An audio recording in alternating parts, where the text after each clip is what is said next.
Hello, my name is Alicia Drake and welcome back to Coffee and Conversations. Our goal is to create transparency in the world of real estate and to expose the hidden nuances that are typically only privy for agents and brokers. Today, my guest is Eric Haskell. Eric, thank you so much for hosting us here in this gorgeous listing. Can you tell us a little bit about it? Yeah, well, thanks for having me. I'm excited to speak with you today and talk about this and some other things. This is Villa Celine. It's in Malibu, California, 2-acre property. Our clients basically took this home and brought it to life. It was a vision of my client and his designer to create a modern, contemporary Greek estate, which was something we hadn't seen in the Malibu area and was not something that was really on the radar, but it was a really interesting take on how to handle this big, beautiful estate and kind of bring it back to life. It definitely has the Greek feel. I brought my buyers here and that was the first thing that they said about it. Right. Can you tell us the bedrooms, bathroom count, square footage? There's 7 bedrooms, 11 bathrooms, 12,500 square feet, 2 acres, $17,250,000. That is one of the biggest properties in Malibu, if I'm not correct. Yeah, I think it's in the top 3 or 4. Well, yeah. Congratulations. It's a gorgeous listing. Yeah, thanks. We're really excited about this one. And we get to work on a lot of really beautiful properties, but this one in particular has really captured people's imagination. The feedback has been fantastic on this so far. And I've worked on other really beautiful properties in Malibu, but the amount of showings, the amount of kind of energy, it's a slower moving secondary market. And this house, we've had so many people come to see it. And even if it's not for them, or even if they don't have a client at the moment, they are so curious to see this home. And so yeah, it's been really fun. You know, you and I have a lot in common. Yeah, it sounds like it. It does. First of all, we're at the same company. Yep. We are both surfers. Yep. We are both very much into yoga. Yeah. We both have 2 girls. Yep. I started out with a boy and a girl, but I have a girl and 2 girls now. Oh, okay. We also have art backgrounds. Yeah. Which I feel really translates into this industry. Yeah, we're in the aesthetics business, and understanding art and architecture and design are all really important components, and it's something I feel like translates well when you communicate with clients or buyers. You speak the language of the home. It's essential. Yeah. Especially in the demographic that you and I deal in. Right. I would call us a hybrid. Mm-hmm. You and I both work from Malibu to Montecito. Right. And actually you just sold something in San Ynez. Yeah, San Ynez, Beverly Hills, Pacific Palisades, Montecito, Malibu. I drive a lot, but I've found that we have a kind of core group of clients we work with, and those are just the areas they like to be. So when you build relationships with those kind of buyers, it translates to other markets, and they grow to trust you and your opinion of properties, and so it's been an interesting trip. It is, and they want to work with you regardless if it's the area where they started, and they want to have you represent them in the purchase of their vacation home, if you will, their country, their weekend house. Right. Which has definitely been my Los Angeles-based clients. They want something in Montecito or Santa Barbara, and I'm sure you're experiencing the same thing. Yeah, and a lot of that, I grew up in Santa Barbara in that area, so that's where my background is, and my family has been there for 4 generations. So I know the market really well, and I worked in another business in the area in Montecito for 17 years. Doing art curation and designing furniture and helping develop these estates for different clients. So when I got into real estate, it was just a really kind of smooth transition into working with these properties and with the exact same clients I'd worked with in my prior business. And you're doing amazing. Oh, thank you. Tell us about our sleepy little carpinteria. Uh-huh. Your 2 mind-blowing listings there. It's so impressive. The listing, well, there's one big listing, which is the sanctuary on Loon Point, which is a $160 million listing, but it's 22 acres on maybe the most, one of the most prized locations for a beach home or beach site in the US. There's a few places in Malibu, maybe a few places in Florida, but when it comes to prime, rare beach real estate, Badero Lane is really one of the most choice places you could be. There's 2 estate prop homes. There's 5 different parcels that could each be developed, and so people have a choice of either buying this giant 22-acre estate with a pathway to the beach, or they can split it up, and there's 2 different offerings they could do. So there's 2. They could do the 160, or they could do 2 different $80 million offerings, which one has one of the estate homes with a large 6.5-acre piece of property. The other has a newer build estate home with 2 other parcels of land and beach access. So it's a pretty unique offering, and it's really been interesting to see how much traffic we've had on showings of that property, because you're getting in rare air at that point, at that price point. So I know there's a minute as an agent, you're kind of like, I hope people show up. They're curious because it's such a special place, but how many people in the world can actually afford to buy a piece of property like that? And it's been really astonishing. How many showings have you had? We've had 14 showings so far. Wow. Yeah, which That's amazing. is a lot. It is. It's a lot. Yeah, it's a lot. If you're not an agent, or if you don't work in really high-end luxury real estate, a lot of these homes, people don't realize that there's not a ton of showings because it's a really small buyer pool. So we've experienced a lot of interest and second showings, offers. It's been an overwhelming experience working on that property. I think it speaks to our market. Yeah. And it's why I brought you here today. It's Right. because I really wanted to get your feeling of what's going on in the market right now. I have my own experience of what's happening. Yeah. And what have you experienced, let's just say, in the last 4 months? I mean, it's been a whirlwind. I mean, if we go a little further back through the COVID period and this mass kind of migration from the cities to the coasts to the mountains. And then, so places like Montecito, Malibu, Aspen, Park City, all these secondary markets just blew up during this period. So now I think what I'm noticing is the buyers are still there, but there's a little less of a sense of urgency and less of a sense of the unknown for people. There was just a lot of, with the pandemic and elections and all these things swirling in the air, I think people felt a sense of wanting to retreat to a place that they felt safe and comfortable. And what's happened is people have learned that they could live their life, they can work, their kids can go to school in these places, these beautiful places they never imagined they could actually live their life and do all the things that they need to do in the course of a day. So I've seen a bit, it's not as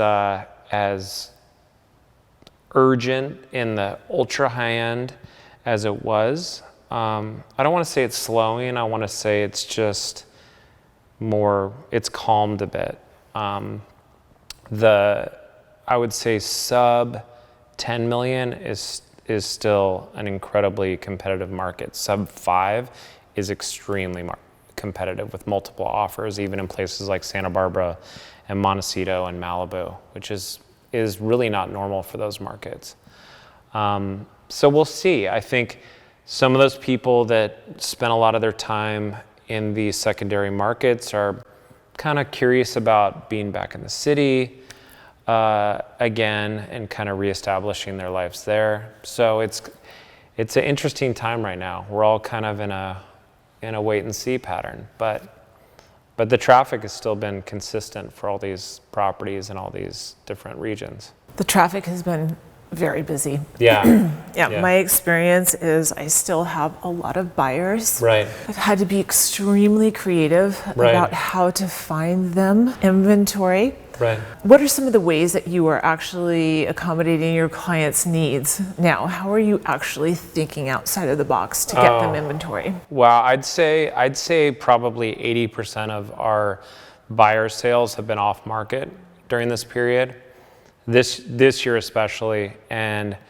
that just means constant outreach, constant asking everyone if they know of anything. I mean, I use every resource, and my team uses every resource we have to find properties right now. That's constant dialogue with other agents. That's constant dialogue with, I mean, I have people who own, furniture stores, and I'm just like, does anyone want to sell their house? Because, I get clients with specific needs or wants.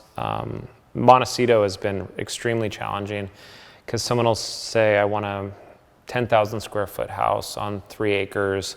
I want a 1930s, 1920s George Washington Smith or Luda Riggs or something. And I have to be very frank with them and say that, that's not something that currently exists on the market. But I know all those houses that exist. And I know potential ways to access the people that own those houses. So it's kind of a treasure hunting mission right now. And sometimes we've had a few that come together, and it's a lot of fun. It's exhilarating, right? Yeah. It's very exhilarating. Yeah. And I find now more so than ever, having really great relationships with other agents. Oh yeah. Having those clients that you've serviced them so well, that are on your team pretty much, and they're there to help you. Right. And it's really important, especially when things do come on the market and there's multiple offers. Having those relationships is priceless. You serve your clients so well by having those really great relationships. Oh yeah, I mean that's a really underrated part of being an agent, especially in a competitive market, is having relationships with other agents and being able to call them and have comfortable conversations and being like, what's the real story here? What do I have to do? Because the listing agent has a lot of power in this market. And the cool thing is, because of our relationship, there's a lot of times I talk to other agents and they're like, of no benefit to them, they'll say, oh, you should call this person. And I'll just, and I'm happy to buy them dinner or whatever, but it's sharing information is the most important part in a market like this. It's critical. Yeah. What do you see coming down the pike? What is none of us have the crystal ball. Mm-hmm. If you were to predict, what is our fall market going to look like? What would you say? I think people are right now on the listing side. I'll start with that. On the listing side, I'm noticing that there's a little bit more hesitation in people than there may have been 4 or 5 months ago. But it's also this time of year. Kids are back in school. People are feeling settled. They're starting to think about the holidays. And my sense is we're going to feel a little bit of a calm, and then we're going to get on the other side of the holidays, and I think it's going to ramp right back up. Not to say the market isn't still very frothy and very active compared to a normal market, but I think the conversation I'm having with other agents right now is they're feeling it's a little calmer than it was. I was talking to one of the biggest agents in LA the other day, and they were saying that, and they even brought it up with some of their associates, that everyone's kind of like, just feels a little calm right now, just wait a few months and it's going to ramp right back up. And that's my sense also. We have a lot of uncertainty in the economic market on, there's tax stuff, and there's currently there's a debt ceiling debate, and there's things like that. And whenever you have a lot of uncertainty in the air with the economy, I feel like people take a little pause, but I feel very confident that the market is going to keep roaring along. Yeah, and I think for us, interest rates really don't affect our client demographic so much. I mean, people have really spoke to that, that's kind of one of the big factors in the housing market, and just so many people out there buying. We're kind of, I'm sure your clients, anything really over 10 million, people are paying cash for. They're paying cash. Yeah, everyone pays cash. Even like kind of over 8 million, if you will. So it doesn't really affect our clientele so much, but I think in that lower end it will, if those start to change. Right, I think that will have an impact. But yeah, I'd say about 80% of our deals have been cash deals this year. Or else people on the ultra high-end financing stuff, having the ability to finance stuff at a crazy rate, and it's basically free money. So they will switch over to financing during the course of escrow, but most of it's cash deals. Yeah. So Malibu, Montecito, still super bubbly hot for you, both cities? Oh yeah. Yeah, me too. Yeah, it is. The biggest problem for us is with buyers is just managing expectations on, we've had buyers recently that have budgets $20 to $30 million, and they're like, we're flying into town, we want to find a beach house, what do you guys have? And we go on the MLS, we're looking at what's on there, we call every agent, like, we came up with one or two, It's a real challenge. So it's managing that expectation that this may take a while, and maybe in the fall some of the sellers don't want to put their high-end beach house or put their prized real estate possession out into the world. They want to wait till spring. So really it's not a shortage of buyers, it's a shortage of inventory that I think most agents are dealing with right now. And for the clients to realize that is a reality, which in different periods and in a normal market, there's plenty of inventory to go look at. But right now, it really is, that's the toughest thing, is finding the houses. So that's when you dig into it and go to work and ask everyone and tell your mom and grandma to ask everyone and the guy at the deli to ask people and whatever it takes. Trying to find inventory is a big challenge, so I'm on the phone with all of my past clients. And what I'm coming up against is like they're willing to sell, but I have to find them something else first. Absolutely. So then it ends up being this kind of domino effect that is challenging and exciting at the same time. Right.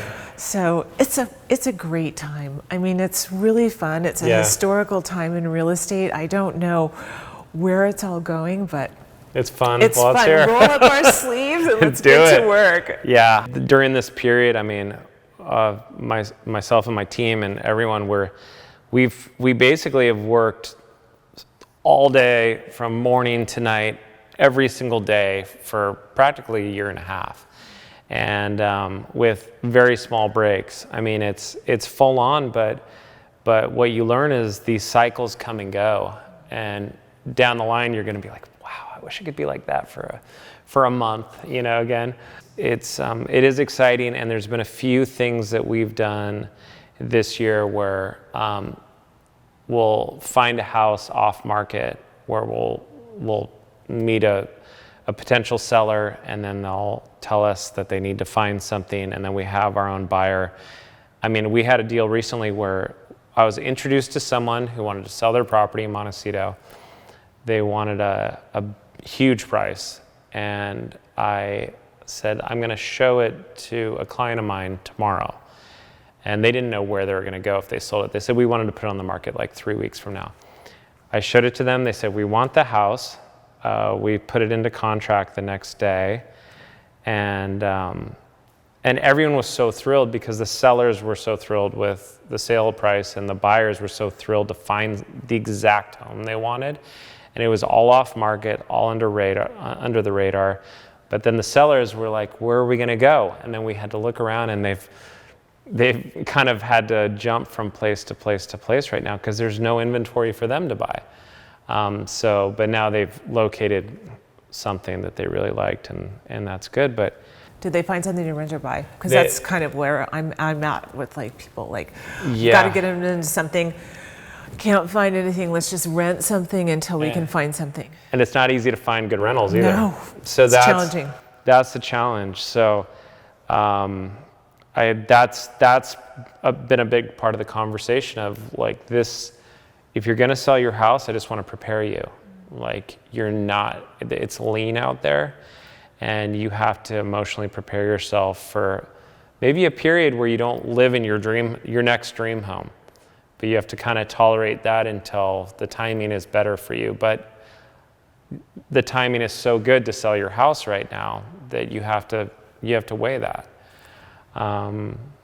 But we ended up finding a great spot for them to be temporarily, and then they bought another property as like an investment property that they'll win again on that. So I find also too, a majority of my clients at this end of the market, they also have like second and third homes, and those houses are just equally as fabulous. Oh yeah. So at least they can kind of, navigate getting over to those other houses. Yeah. It could be worse. Yeah, it could be worse. Well, thank you so much, Eric. This has been awesome. Yeah, well, thanks for having me. I loved having you on the show, and your listing is stunning. Oh, thank you. Your listings are stunning. Oh, it's thanks. so inspiring. And you have only been an agent for 4 years. Yep. Remarkable. You're doing a great job. Thank you. Yes. Thank and you. I'm so glad that you're part of my company, and I'm so glad excited. you're part of my company. Exactly. It's amazing. It's amazing. Until next time.